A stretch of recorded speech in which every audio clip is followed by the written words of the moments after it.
Ada lagi nggak Rul tipsnya Mm-mm. Rul buat berprestasi saat probation? Tadi kan yang pertama perform, yang kedua itu apa ya yang kedua Rul? Yang kedua tadi hindari kesalahan Hindari yang udah kesalahan pernah yang dibuat sama, ya. betul. Yang ketiga ada nggak Rul? Nah, apa ya ini kita tuh aku mau highlight tentang attitude lagi ya, karena kita Oke. tuh terkadang mikir kerja tuh sebatas kemampuan doang, padahal ya nggak juga sih sebenarnya. Kemampuan tuh bisa diasah gitu loh. Hmm. Kalau aku pribadi, aku akan lebih menghargai orang-orang yang punya attitude tapi mereka ya belajarnya masih slow-slow aja, karena balik lagi ability itu tuh bisa dibentuk, itu tuh bisa sesuatu yang bisa ditempa gitu. Beda sama attitude. Kalau attitude itu sekalinya udah kamu kayak begitu tuh akan susah, karena itu apa ya, traits ya, Betul. kepribadian, personality seseorang. Nah, aku mau nge-highlight ketika kita probation, apa ya, lewat probation pun selama kerja lah, itu harus memiliki attitude yang baik, menjadi teamwork yang baik, menjadi orang yang gak menyulitkan pekerjaan orang lain. Itu tuh penting banget, karena once kamu menghalangi kerjaan orang lain, itu kamu sebenarnya menghalangi kerjaan kantor. Oke. Karena kan udah aku bilang kan ya, teamwork itu tuh kuncinya ada di teamwork. Kalau misalnya ada satu ngadat, yang lain juga pasti akan ngestak gitu. Iya. Jadi itu tuh penting banget, kayak menjadi trustworthy. Kamu harus menjadi orang yang bisa dapat dipercaya. Kamu harus dapat menjadi orang yang menghargai pendapat orang lain. Jangan sekalinya kamu gak suka baperan, itu aduh itu gue udah gak bisa banget gitu. Itu Oke. harus dilatih sejak dini, gak boleh baperan gitu. Habis itu menjadi seseorang yang apa ya, tadi dapat dipercaya, gak boleh baperan, dan dapat menjadi orang yang responsif ya. Namanya Oke. kerjaan tuh gak bisa kayak kamu udahlah nanti aja, ntar aku lagi capek, ntar aku lagi nyuci baju misalnya. Kamu harus tetap responsif, karena again ini adalah tujuan bersama. Jadi gimana kamu memposisikan diri kamu tuh penting banget, menjadi seseorang yang memiliki attitude yang baik. Jadi yang mungkin awal-awal tadi aku bilang mengenai kemampuan kayak perform atau jam mengulangi kesalahannya sama segala macam, itu berkaitan dengan kemampuan. Yang ketiga ini aku ngomong tentang attitude, dan ini nggak boleh ditinggalkan, karena sepintar apapun kamu, ketika kamu nggak ada attitude, orang nggak apa ya, nggak akan bakal lama ngelihat kamu gitu. Mereka membutuhkan orang yang bisa diajak bekerja sama gitu. Oke. Nah, yang kamu bilang dari poin ketiga ini adalah lebih hubungannya dengan ini ya, sama rekan kerja ya di lingkungan kerja ya. Nah, Iya, alumni. sama rekan kerja dan kamu sendiri sih. Oke, oke, oke, oke, oke. Ya, maksudnya attitude kamu itu ngaruh ke lingkungan kerja kamu dan seterusnya gitu kan. Nah, Iya. tapi kalau dari lingkungannya sendiri itu yang ngaruh ke kamu, misalnya nih kayak kamu itu alumni mana gitu kan, itu ngaruh nggak sih dari lingkungan kerja itu, kayak kamu di underestimate kan, atau kayak di apa over value kayak gitu, atau ada nggak sih hal-hal seperti itu ketika probation? Oke, ini dari pengalaman aku pribadi ya. Oke. Once ketika kamu udah masuk kerja, itu menurutku apa ya, nama kampus ataupun alma mater itu udah nggak menjadi big deal lagi. Nah, yang dibutuhkan adalah kamu bisa kerja atau enggak, kamu bisa perform atau enggak. Regardless kamu tuh lulusan universitas luar negeri, kamu lulusan universitas biasa aja, kamu lulusan universitas yang bahkan nggak tahu itu ada di mana. Tapi kalau ketika kamu tuh bisa menunjukkan potensi terbesar kamu tuh akan dinotis sama orang. Jadi kayak nggak ada ceritanya kamu bakal di underestimate ketika kamu dari universitas yang tidak terdeteksi namanya misalnya. Oke. Tapi ketika kamu emang punya potensi dan kamu pintar dan kamu banyak baca dan kamu bisa menunjukkan itu ke orang, kamu tuh bakal nge-blow up diri kamu sendiri gitu loh. Kamu bakal terangkat sendiri dengan sendirinya, bukan karena nama universitasnya, tapi karena emang kamu punya the ability, kamu yang punya kemampuan. Begitu juga dengan orang-orang yang mungkin dari universitas yang baik, bukan baik ya, yang namanya lebih banyak didengar masyarakat.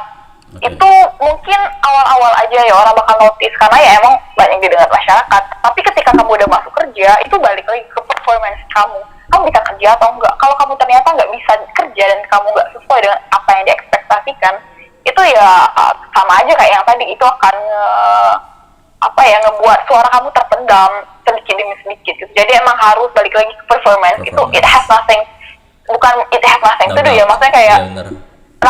nama universitas ataupun nama kampus tuh nggak menjadi matters Means banget nothing. ketika kamu udah masuk ke dalam perkuliahan. Itu balik lagi ke Perkuliahan, performance. pekerjaan, bro. You said perkuliahan. Apa? Kamu bilangnya perkuliahan. And Oh ya, iya, that's oh okay, that's iya. okay. Ya, ya. Oh, Aku mau koreksi itu doang. sorry. Nggak apa-apa, nggak apa-apa. Oke. Biar jadi hiburan. Oh, oke. Iya ya.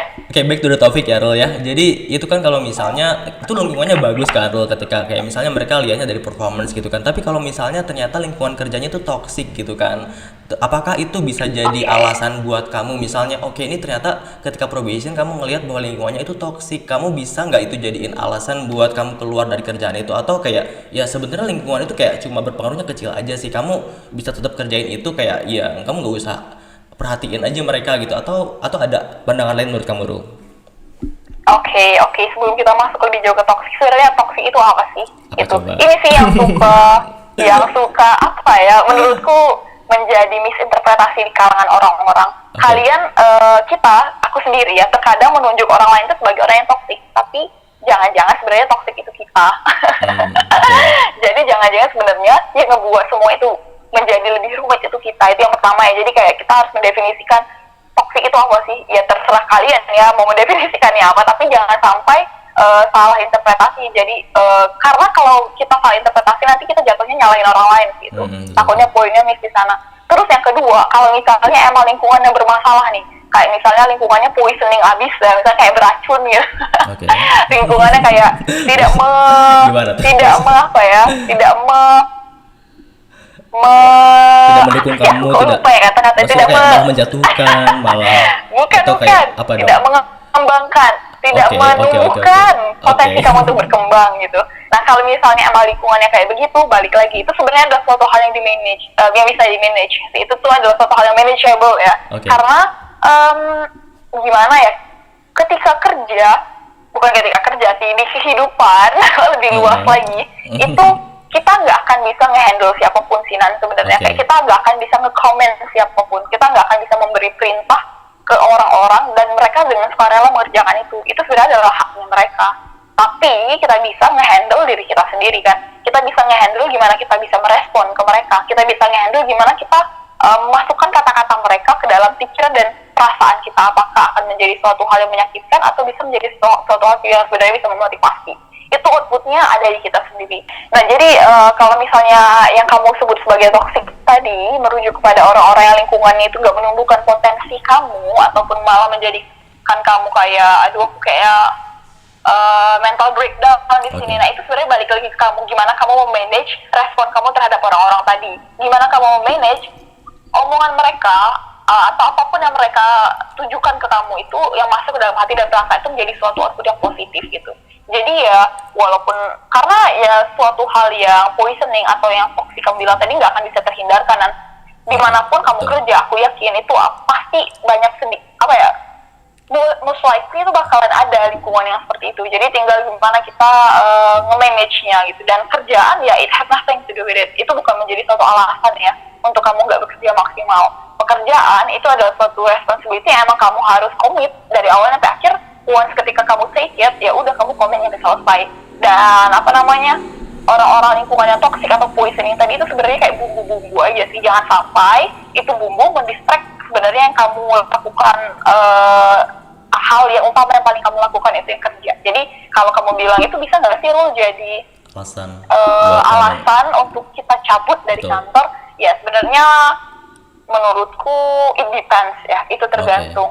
Udah nyampe, karena itu kan apa balik lagi ya, manusia kan memiliki kedalaman hati, tingkat sensitivitas yang berbeda-beda ya. Betul. Jadi itu tergantung udah nyampe mana poisoning ataupun toxic yang dikira tadi itu udah merasuki tubuh. Kalau misalnya emang kamu merasa itu nggak apa-apa, karena ada orang tuh yang cuek aja ya, nah walaupun lingkungan toxic mereka nggak merasa kayak ya udahlah ya mereka yang toxic kayak aku nggak ikut ya nggak apa-apa gitu.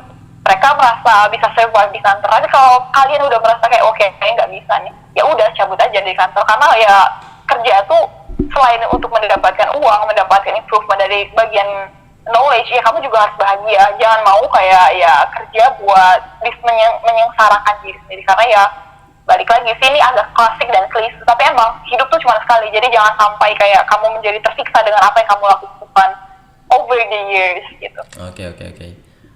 Cepat atau lambat juga itu bakalan ketemu sih sama orang kayak gitu ya, Rul ya. Jadi kayak kalau misalnya kamu tahu lebih awal, kamu bisa handle itu lebih awal gitu, Rul. Jadi ketika ke depan nanti ada lagi orang kayak gitu, kamu udah tahu polanya harus kayak gimana, ngadepinnya harus kayak gimana gitu sih, Rul.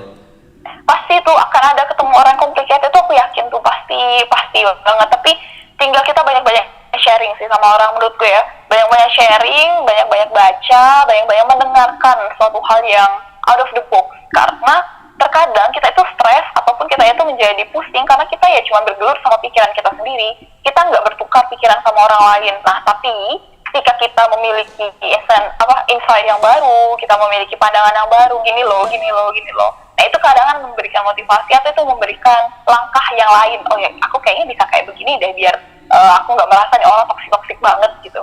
Jadi ya banyak-banyak sharing sih dan membaca dan mendengar. Betul. Meskipun kalau misalnya kamu keluar dari situ dan ternyata dari tempat lain itu ternyata ya surprisingly nggak ada yang mungkin istilahnya poisoning kayak gitu, tapi pasti akan ada kekurangan yang lain ya Rul ya. Mungkin ya. Iya. Gitu ya Rul. Jadi kekurangannya di tempat lain itu kan, yang kamu sekarang punyanya apa tapi ternyata di tempat lain nggak ada yang punya itu. Jadi kayak pasti ada kelebihan kekurangannya ya. Pasti akan ada, nggak ada yang perfect sih, namanya kerjaan ya pasti akan ada aja ngeluhnya. There is no perfect job ya Rul ya. Oh iya benar. Kamu mengamini itu nggak Rul? Nggak ada pekerjaan yang sempurna. Kamu mengamini itu nggak ada pekerjaan yang sempurna. Selama kamu misalnya kayak masih ada di dunia yang nggak ideal kayak gini, kamu nggak akan menemukan pekerjaan yang sempurna, atau bakal ada pekerjaan yang sempurna buat kamu? Kamu nanya aku ya? Iya. Atau selama ini yang kamu alamin aja kayak, oh iya sih itu bener sih. Atau mungkin kayak ke depan sana pastilah akan ada sweet spotnya. Tapi apakah kamu sekarang bisa mengamini itu atau enggak? There is no perfect job. Oke. Balik lagi sih ya, definisi sempurna tiap orang kan beda ya.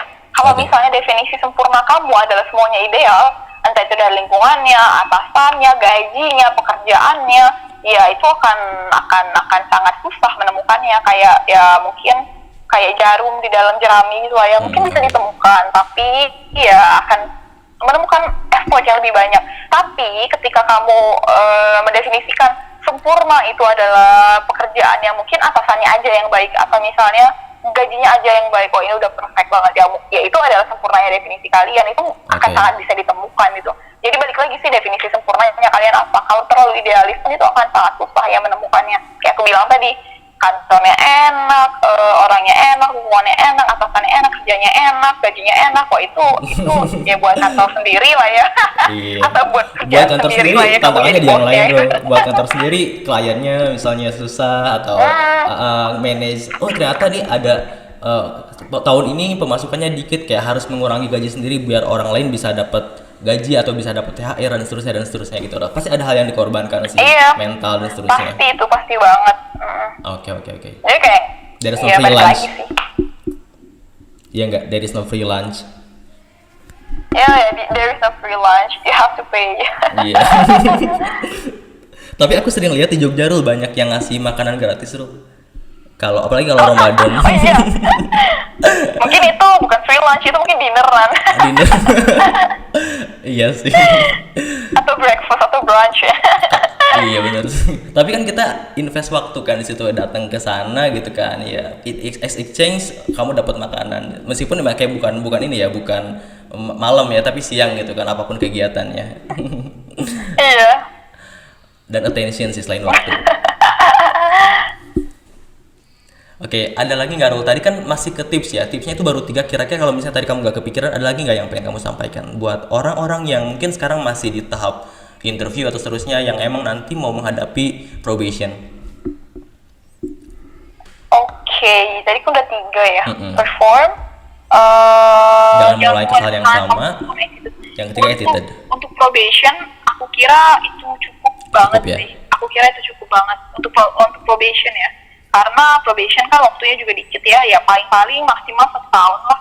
Karena beda-beda ya kayak tiap perusahaan, balik lagi mau kamu company atau kamu mau apapun itu ada 3 bulan, 6 bulan, ada yang setahun. Jadi ya itu dulu aja ya, 3 dulu itu aja dipertahankan gitu. Karena nanti ketika kamu udah jadi permanent employee ya kamu akan explore lebih jauh lagi, akan menemukan lebih banyak lagi pembelajaran. Oke. Gitu dulu Rul, terima kasih banyak udah mau sharing. Iya, itu udah compact banget sih Rul, kayak banyak kan tapi emang kayak segitu doang, tapi ini udah cukup lah menurut aku ya. Atau kamu ada yang pengen disampaikan lagi buat teman-teman mungkin mahasiswa atau fresh graduate atau yang udah menghadapi probation kayak gitu? Apa ya? pesan. Jangan takut sih ya, Nan. Oke, oke, oke. Kayak beberapa orang menganggap probation itu masa-masa menakutkan banget, kayaknya aduh gila serem banget nih, aku bakalan diawasin tiap hari. Ya enggak juga sih, selama kamu mau gang 3 tadi, perform, nggak ngelakuin kesalahan yang sama attitude, jadi ya nggak usah takut. Yang penting kalian keep doing good things gitu. Ketika kita tetap mengerjakan hal-hal yang baik secara terus-menerus, itu lama-lama akan ke-notice kok gitu. Jadi ya jangan juga merasa probation ini merupakan ajang yang serem banget gitu ya. Sebenarnya ini kayak aku bilang tadi, ini penilaian dua belah pihak ya. Bukan cuma mereka yang menilai kamu, kamu juga bisa menilai mereka apakah kamu fit di tempat itu atau enggak. Jadi ketika kamu lulus probation ya kamu bisa berpikir apakah kamu akan benar di stay di sana atau enggak. Pun ketika kamu nggak lulus probation, jangan sedih, jangan rasa kamu apa ya, ability-nya tuh under orang lain tuh enggak gitu. Jangan merasa kamu bodoh atau bego banget tuh juga enggak. Mungkin kulturnya aja yang nggak sesuai sama kamu. Mungkin mereka membutuhkan orangnya yang jauh, quote-unquote kayak lebih berpengalaman gitu segala macam. Jadi kayak jangan merasa ketika kita nggak lulus udah merasa hina banget tuh, enggak sih sebenarnya. Masih banyak banget chance di luar sana yang bisa kita eksplor, dan kita juga masih muda kan. Ketika kalian fresh grad, itu paling umur kalian berapa sih? 21 ya, sekitar itu itulah. Dan itu ya masih muda banget, kalian masih banyak a lot of opportunities ahead gitu di depan sana. Jadi tetap jaga antusiasmenya aja gitu. Semangat. Oke, terima kasih banyak Rul. Ini bermanfaat banget sih buat teman-teman yang kan mau menghadapi dunia kerja. Oke. Iya, sama-sama, semoga bantu ya. Siap. Oke, sekali lagi teman-teman ya diingatkan untuk like. Agak-agak ini ya, pengen ketawa gitu Rul. Iya. Kalau misalnya ini ya, kan ini kan live gitu ya, bisa dibilang mungkin nggak live juga sih, tapi kayak mungkin nggak akan banyak cut-cutnya ya kan. Tapi kalau misalnya lagi offline yang emang bisa di cut-cut kayak gitu, itu ketawa juga Rul pas mau ngomong kayak gitu, jadi kayak beberapa kali tag. bener. Iya. Ruli juga punya ini loh, punya YouTube ya Rul, kamu ya Rul? Oh iya, boleh disamperin guys. Siap. Apa nama YouTube-nya Rul? Namanya ya namaku ya, Ruli Fardila Aryani. Kalian bisa searching di sana, aku kayak nge-share tips and tricks ya, walaupun sebenarnya itu hal yang basic, tapi hopefully itu bisa bermanfaat buat kalian ya. Bahas apa Rul di situ Rul? Membahas tips and tricks on how to be a college student, on how to survive as a college student ya. Tips and tricks belajar berbahasa Inggris, be good public speaker, manajemen waktu, apa lagi ya, gitu-gitu lah ya. Nanti kalian cek aja langsung ya, kalian subscribe. Oke, kalau susah nyari YouTube-nya, nyari Instagram-nya dulu ya Rul ya. Instagram-nya apa Rul? Instagramnya @RuliFaryani ya guys. Ruli Faryani. Di situ ada link YouTube-nya. Jadi follow dulu baru masuk ke YouTube-nya dan subscribe. Benar banget. Banyak banget mintanya ya. Tulisan-tulisan kita. Dan ini apa namanya? Boom like di post Instagramnya. Komen di semua postingan. Gak apa-apa. Oke. Makasih banyak Ruli sekali lagi ya. Iya, sama-sama Kak. Ya, sehat terus. Lagi kondisi kayak gini, mudah-mudahan kita tetap sehat. Kalau dulu itu kita bilang gimana kabarnya, itu pasti kayak basa-basi ya Rul ya. Tapi kalau sekarang bilang kayak gitu, iya beneran gitu, karena kondisinya lagi kayak gini gitu, bukan basa-basi lagi. Iya, itu penting ya. Penting banget. Iya, bener. Oke, gitu Rul. Dari tadi makasih doang, nggak ditutup-tutup ya Rul ya. Oke, sampai ketemu. Iya, bener. Ya udah, good luck ya Nak. Oke. Good luck juga buat teman-teman yang mau ngadapin kuliah kerja. Sampai